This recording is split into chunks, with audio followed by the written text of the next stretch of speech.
Bonjour, c'est la leçon d'école du dimanche des moyens grands du dimanche 27 décembre. C'est Michel, il se cache derrière l'écran. Est-ce que tu le vois? As-tu reçu des cadeaux à Noël? C'est long d'attendre des cadeaux, d'attendre Noël, attendre des jours et des jours. Beaucoup de cadeaux, attendre des cadeaux. Il faut de la patience. Eh bien, l'histoire du jour, c'est au sujet de la patience. Attendre et attendre les promesses de Dieu, mais qui vont se réaliser. Tu te rappelles au début de la création? Dieu a créé toutes choses. Les astres, les étoiles. Il y a combien d'étoiles? Mets une pause et compte. Dieu a créé les animaux, la terre, les montagnes. Dieu a tout créé. Et ensuite, il a créé l'homme et la femme. Ils s'appelaient comment déjà ces deux-là? Adam et Ève. Tout était parfait dans le jardin d'Éden, dans le paradis. Mais le mal, le péché, le serpent est venu tenter Adam et Ève. Ils ont été séduits et ils ont péché. Ils ont désobéi à Dieu. Pécher, c'est désobéir à Dieu. Et il y a eu une séparation entre Dieu et les hommes à cause du péché. Mais Dieu avait prévu un plan pour sauver les hommes, pour apporter une solution, pour que les hommes et les femmes puissent de nouveau être en accord, être réconciliés avec Dieu. Il fallait un libérateur, un sauveur qui viendrait un jour. C'est le Messie, c'est le Christ. Nous avons vu les dernières fois que le Sauveur, le Christ, Jésus, est venu sur terre comme un petit enfant. Dieu est venu parmi les hommes. Vous vous rappelez de l'histoire de Marie et Joseph? Vous vous rappelez que l'ange avait annoncé à Marie qu'elle aurait un petit bébé qui s'appellerait Jésus? Et dans la dernière leçon, on a vu le cantique de Marie. Marie a exprimé une prière, un chant à Dieu de reconnaissance, le cantique de Marie. Vous vous rappelez aussi que, au temps de Jésus, il y avait des gens, des animaux, des bergers, des moutons. Tu vois combien de moutons? Ils sont un peu cachés. Tu vois combien de poules? Et combien d'oiseaux? Mais au temps de Jésus, il y avait aussi des bergers dans la montagne qui gardaient les troupeaux, qui gardaient les brebis. Regarde, il y a combien de moutons? Oh, c'est difficile à compter. Combien de bergers? 1, 2, 3. Non, pas 4. Le quatrième, c'est un ange qui est venu annoncer aux bergers la bonne nouvelle. Et il y avait des milliers d'anges qui chantaient la gloire de Dieu. Il y avait les mages qui sont venus adorer Jésus et louer Dieu aussi. Le Sauveur, le Rédempteur du monde est né.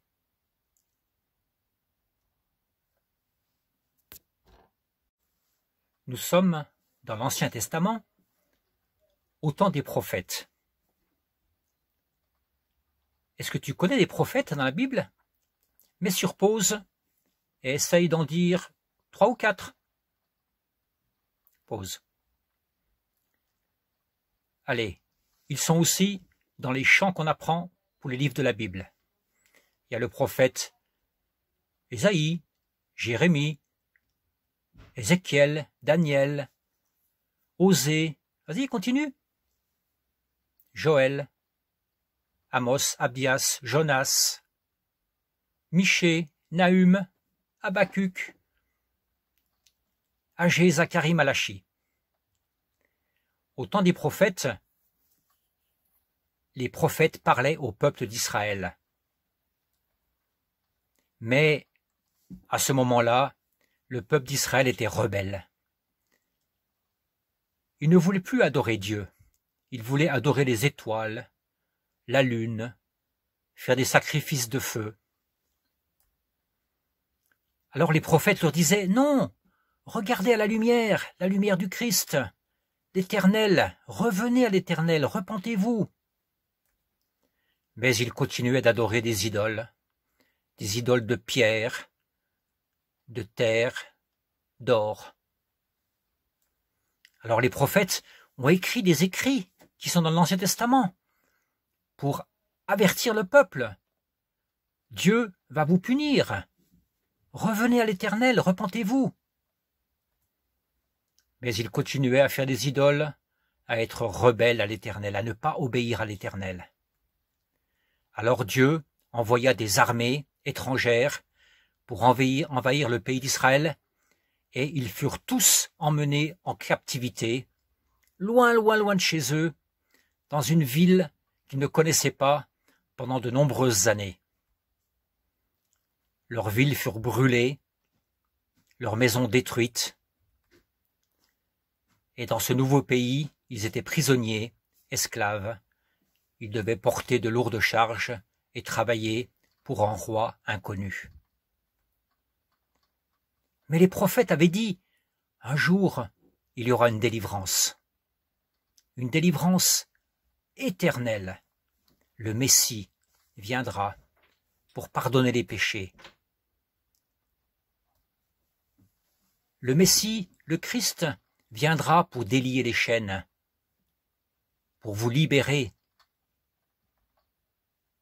Alors le peuple était heureux, le peuple se réjouissait, mais il fallait attendre. Attendre. Comme cet escargot qui n'avance pas très vite, très lentement, attendre des années, attendre et attendre. Est-ce que ce Messie allait vraiment venir? Patience. 400 ans plus tard, la promesse s'est réalisée et le Messie est arrivé à Noël. Mais il fallait attendre. Le Messie, le Christ, allait venir 400 ans plus tard. En Palestine, il y avait un vieux couple, Zacharie et Élisabeth. Ils attendaient eux aussi la promesse de Dieu. Le Messie allait venir.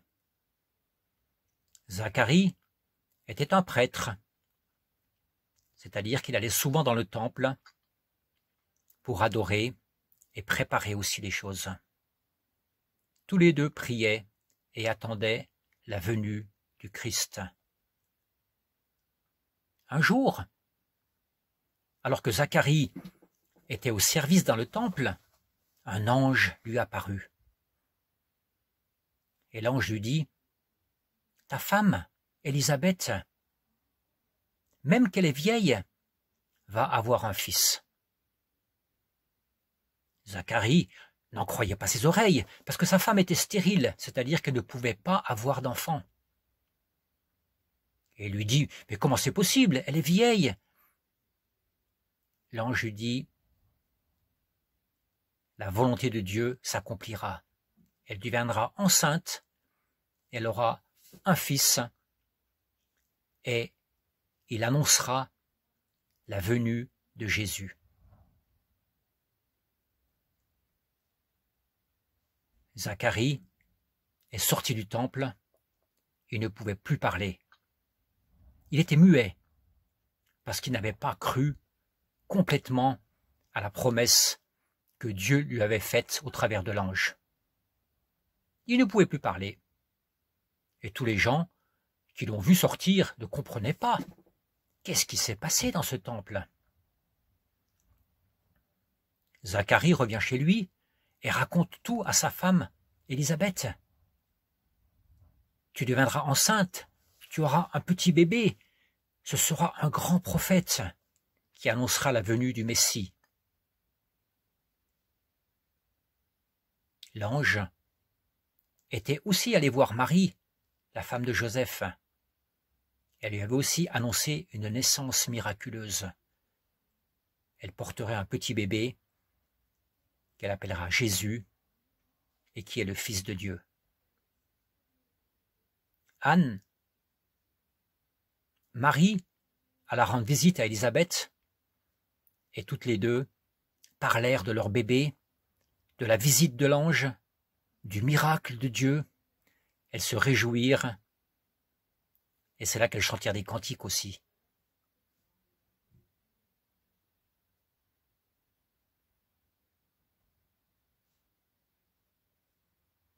Neuf mois plus tard, Élisabeth accoucha d'un petit bébé, tout petit, tout petit. Tous les gens se réjouirent. En général, quand il y a un petit bébé qui naît, on vient voir. Les gens étaient contents, Zacharie aussi, mais, rappelez-vous, il ne pouvait pas parler. Il était muet.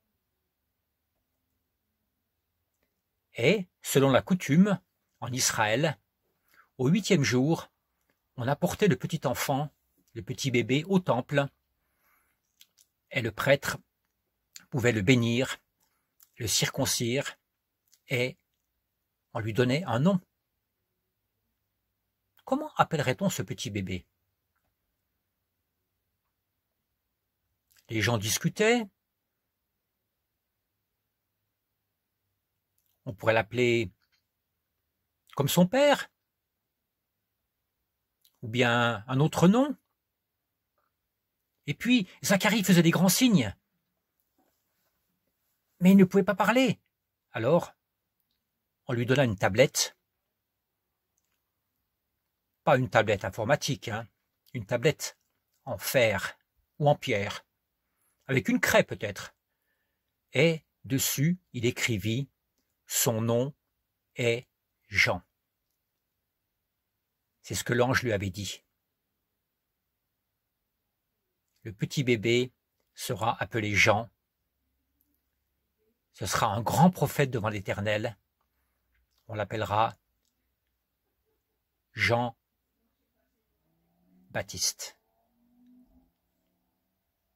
Sa bouche s'ouvrit et il put dire, il s'appellera Jean. Le miracle s'était produit. L'enfant Jean grandit et devint un grand prophète. Il était souvent dans les déserts et il annonçait la venue de Jésus. Celui qui vient après moi est beaucoup plus grand que moi. Repentez-vous de vos péchés, car Dieu pardonne. Et ce Jésus qui va venir va aussi mourir. À notre place, à ta place, mourir pour mes péchés, pour tes péchés. C'est la seule façon de retrouver la paix avec Dieu. Par la mort de Jésus, nous sommes sauvés. La lumière de Noël est incroyable, elle nous sauve. Quelle lumière fantastique! Elle éclaire les ténèbres, elle pardonne nos péchés, elle nous donne la vie éternelle. Et voici le verset que l'on peut apprendre aujourd'hui. Car mes yeux ont vu ton salut que tu as préparé devant tous les peuples, une lumière pour éclairer les nations et la gloire d'Israël ton peuple. Car mes yeux ont vu ton salut. C'est qui le salut? C'est quoi? C'est Jésus-Christ. Dieu avait préparé depuis très très longtemps qu'il y aurait un sauveur, le sauveur du monde, Jésus-Christ, qui est venu à Noël, qui est né sur la terre, qui a grandi, qui a fait des miracles, qui a annoncé son Père, Dieu, qui est mort à notre place, qui est ressuscité maintenant, il est au ciel. Il prie pour nous, il prie pour toi, il nous prépare une place si nous sommes ses enfants et il revient nous chercher. Quelle merveilleuse histoire. Mets ta confiance en ce Jésus, il ne déçoit jamais.